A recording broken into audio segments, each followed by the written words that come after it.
Ano ang maaari mong gawin sa harap ng karahasan at paggalang sa buhay ng mga kabataan?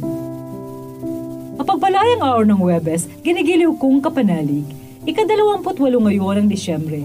Ipinagdiriwang natin ang kapistahan ng mga banal na sanggol na walang kamalayan o Niños Inocentes.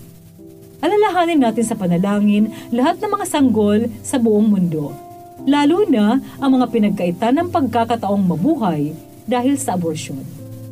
Ganon din ang mga bata sa Israel at Gaza na naiipit, nanganganib ang buhay at namamatay dahil sa nagpapatuloy na digmaan.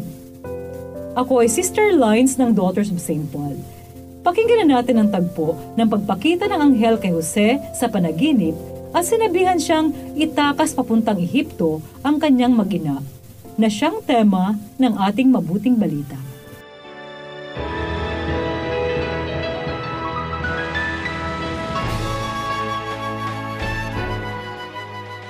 Pagkaalis ng mga pantas, nagpakita kay Jose ang anghel ng Panginoon sa panaginip at sinabi, "Bumangon ka, dalhin ang sanggol at ang kanyang ina at tumakas pa Ehipto.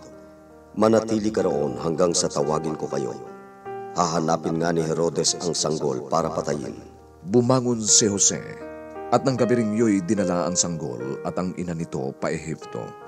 Doon sila nanirahan hanggang mamatay si Herodes.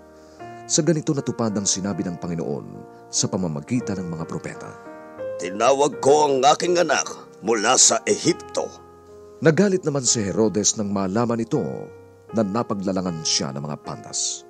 Kaya iniutos niyang patayin ang lahat ng mga batang lalaki sa Bethlehem at ang karatig nito. Mga batang may 2 taong gulang pababa, batay sa panahon ng pagsikat ng tala ayon sa mga pantas.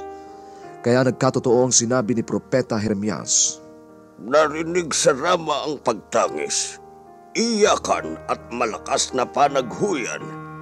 Iniiyakan ni Raquel ang kanyang mga anak at ayaw paaliw pagkat wala na sila."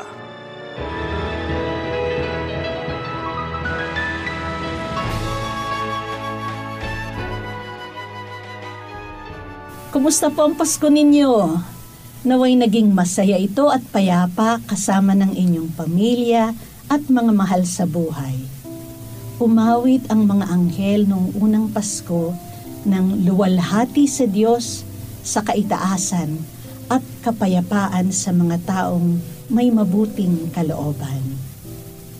Pero hindi kapayapaan ang naging tugon ni Herodes, kundi galit at kalupitan.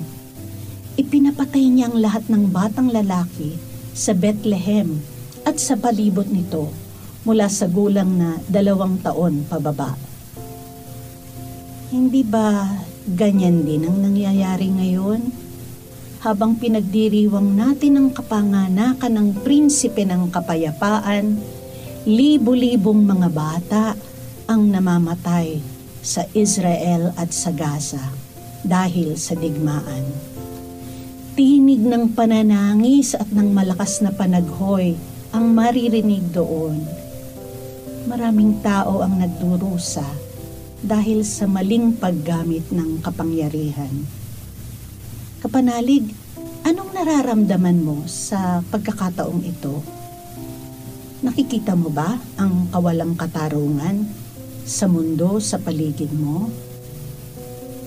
Anong sinasabi at ipinagagawa ni Jesus sa iyo? Manalangin tayo. Panginoon, buksan mo ang aking puso sa mga pamilyang nahaharap sa kalungkutan.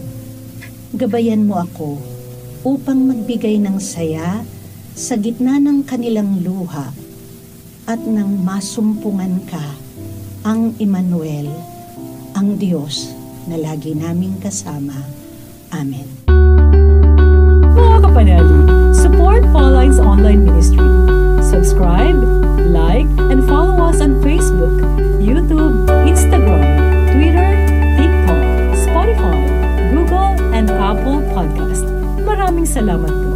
At sa lahat na nag-message sa amin na humihingi ng panalangin para sa iba't ibang intensyon. Asahan po ninyong kasama niyo kami sa pagdarasal na ipagkaloob ng Diyos ang inyong mga kahilingan. Ito po muli si Sister Lines ng Daughters of St. Paul na nag-aanyayang halina't ating sambahin ang Mesiyas na isinilang sa Belen.